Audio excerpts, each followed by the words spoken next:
Hi, within this lecture, we're gonna start learning about big O notation. So in order to do that, we're gonna use Jupyter Notebook and I'm gonna use Python. Of course, you're more than welcome to use your own programming language, but if you don't know what I'm doing, maybe you wanna just take a quick look at the Python refresher or crash course, Python crash course section before we start. So what do we talk about when we are dealing with big O notation? So maybe you have heard this term before, maybe you understood it well, then maybe you can just skip this section because in this section we're just gonna focus on big O. But if you have doubts or if you have understood the big O notation in the past, but if you have forgotten about it, then I really suggest you stick to this section because this is something you should know by heart in order to understand the upcoming sections. Okay, so basically when we talk about big O, we are talking about this, okay, big O notation, and by big O I mean actually a capital O. Okay, so this is the thing that we will be talking about. And by this notation, we actually refer to the time complexity and also the space complexity of the algorithms that we will be dealing with. Okay, so imagine a problem, okay, any problem, and we are solving this with a code, with an algorithm, and of course it takes some time, right? And it takes some space, it takes some memory, it takes some time to complete that code execution. So it may take a little time, it may take a long time depending on how we code it, how we structure our algorithm. So big O notation actually differentiates it. Okay, so we can say that, yeah, this is going to be very efficient or this is going to take long. Of course, big O notation helps us to do that with a structural way, with an objective way. So let me show you a website. This is called bigocheatsheet.com. So let me just write it over here. So I'm gonna refer to this website throughout the course, so I really suggest you go into that website and take a look yourself. This is kind of a summary of what we're going to be talking about during this section. So let me try to show you this. Okay, I'm just gonna leave it here in the notes as well, so if you wanna just click on it, you can just do that. So this is big O complexity chart. And we have many algorithms and data structures over here referring to the big O. So let me show you what I mean. Over here we see a chart where we have the y-axis and x-axis. As you can see, in the x-axis we have elements and in the y-axis we have the operations. So we can be talking about time complexity and also space complexity as well. Just focus on the time complexity right now. It's easier to imagine that, but space complexity is something that you can easily understand once you grasp the idea of time complexity. Okay, so we will be focusing on the time complexity for a couple of lectures, and then we will just see the space complexity and you will immediately understand it. So for time complexity, we have the operations in the y-axis and elements in the x-axis. So imagine you are given an input, okay, like maybe you are given 100 numbers and they want you to sort the numbers. Okay, so depending on your code, it can take a linear time or logarithmic time or a quadratic time. So by quadratic, I mean n to the power 2 or n square. For example, you're given 100 numbers and it takes you 10,000 operations to sort them. Okay, so this is kind of quadratic. If you're given 200 numbers, it will just take 40,000 operations. It can be worse actually. It can be O2 to the power n or n factorial. Okay, so this is kind of vague right now. I know we're just going to make it concrete in a little bit. I'm just showing you there are many options. For example, if you're given 100 numbers and if it takes you 100 steps or 100 operations to complete the sorting, it's ON. You're given 100 and you're just making it in 100 time. Okay? But if this is the first time you're hearing about this, you cannot wrap your head around this thing. So I'm just gonna make it concrete. I'm gonna show you an example. Okay, so you don't have to open anything. I'm just drawing something over here in order to just give you an example. Many of us coded a software when we first tried to learn about programming. So it's a challenge like a number guesstimation or number estimation, number guessing challenge. So we are giving number a range between 0 and 100. Okay, so the software actually randomly chooses a number between 0 and 100, and we make a guess, and it actually tells us whether we are close or not, whether we are guessing like too much or too little. So it can say that, yeah, you have to go up or you have to go down. No, it's less than. No, it's higher than. Okay, so how do you solve this problem? How do you approach this kind of a game in order to just make it as efficient as possible? So you need to make this in like minimum amount of operations as possible. So how do you approach that? So let's approach this with the most intuitive, the easiest way, not the most efficient way. You can just write every number one by one, right? Start with the 0, go with 1, go with 2, go with 3. So this is called brute force approach. You're just trying every possibility. Okay, so you're trying every possibility, and when you say 0, it will say nope, you're looking for something higher.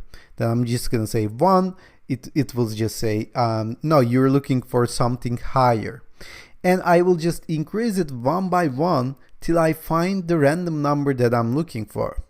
So in the worst case scenario, it will take me 100 steps, right? But if I change this range to be 300, then in the worst case scenario, it will take me 300 steps, right? Maybe the number is 300, maybe is 500. So I can just find that in first try, but it may take up to the 300. So we call this ON. So n is the input number, like from 0 to 300, and it will take 300 operations to find the solution just by guessing this one by one. Okay, in big O notation, we are always finding the worst possible scenario. Worst possible, not the best, not the average, not anything else. We are finding the worst case scenario. And in this case, the worst thing that could happen is just it took the 300, right, as the number that we have to find out. Then it would just take me 300 steps to complete this problem. And it increases once we increase the input, once we increase the range. So if it's between 1 and 500, then it would just take 500 steps. So if we take a look at the Big O cheat sheet, we can just zoom in a little bit. You will see that we can take a look at the average and the worst case or something like that.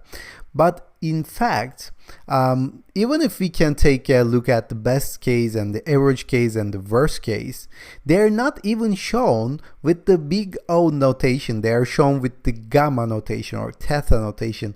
We are talking about big O, okay? The O notation. So we are always dealing with the worst case if we are talking about the O notation. Nobody ever talks about the average case or the best case. We're always going to talk about the worst case. And we're gonna ignore the constants. For example, it doesn't have to be 300 to 300. If I just increase the range to 300, it may take like 350 operations. But if it's taking 90,000 operations, then it's O(n) square. If it takes much more than that, maybe it can be 2 to the power n. For example, if we increase the number to, I don't know, 500, maybe it takes 2 to the power 500 operations to complete that. And it's like a very, very bad algorithm if it takes 2 to the power m. But O(n) is good, right? Because even though if we increase the number of inputs, then it's going to increase as much as that. So it's linear. But actually, there is a much more efficient way to solve this problem, right? So how can we solve this problem in a much more efficient way? So maybe you may want to think about it and pause the video. We're not even going to write a code or something like that for this. Just pause the video and think about the problem. I hope you did it. I'm going to show you how to solve this in a much more efficient way. So I'm given a range between 1 and 300, and I'm just going to find a random number, right?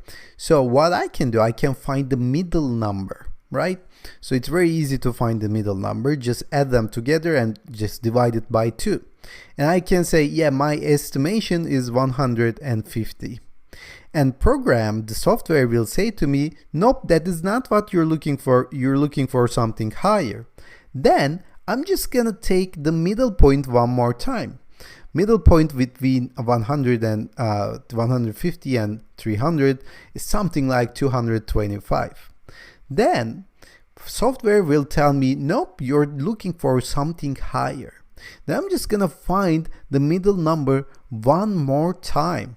Okay, it could be, it will be something like 275. I don't know, I'm just making this up. But even if it is 300, then it's just gonna say me, nope, just go higher, and I'm just gonna go higher to 287. And it will take me at most like 5 or 6 or 7 or 8 steps to 8 operations to complete this and find the answer that I'm looking for, right? It's much more efficient than just finding or just trying every possibility one by one. And of course, it would work same way if it was like a lower number, if it was like 10 or something like that. It would say me, it's less than, I'm just gonna find the middle point between 1 and 150. And I will continue my algorithm like that. Okay, so this is not linear time. This is not O(n). This is O log n. Okay, so let me just write it for you. This is O log n. This is logarithmic time. So if you don't know what logarithmic time is, I'm just gonna show you. Don't worry about it. Okay, so let me talk about logarithm first, and then we're gonna see why this is log n time. So if we're talking about taking a log of 16, okay, in the base of 2, then we're gonna find this as 4. Why? Because 2 to the power 4 equals to 16. When we're talking about logarithm in computer science, we generally talk about logarithm of base of 2. Okay?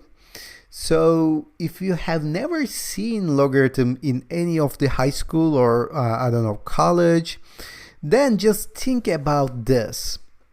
If we're talking about logarithm, you're gonna have to find 2 to the power something that will be equal to something. For example, logarithm of 16 is going to be 4 because 2 to the power 4 is actually 16. And we find it like this.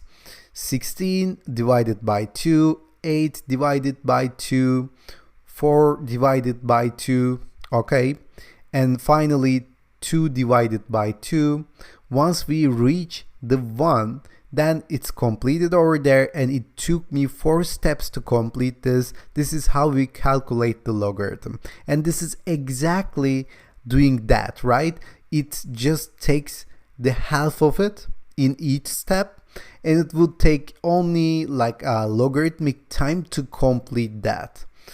And as you can see from the chart, this is linear time, ON, and the other line over here is the logarithmic time, which is much more efficient than the ON.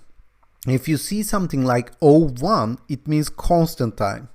It means that even if we increase the input, it won't affect the number of operations that I'm going to do. Okay, maybe it would take 5 steps, 10 steps, but it will be constant time. The range won't affect the solution. Okay, but in this case, in this problem, we can go as low as logarithmic time. We cannot find everything in O1 time. And sometimes you will see that we can only go as low as the quadratic time, or n to the square, n squared, or n to the power 2. Okay, but in this case, we can go as low as logarithmic time, and this is the solution. So this is the thing. This is actually the summary of whole course. Okay, this is what we will be dealing with throughout the course. Finding a way to make it better in terms of time complexity and space complexity. This is good for actually imagining things, but we have to code it out and get it out of our systems. We're gonna do it in the next lecture.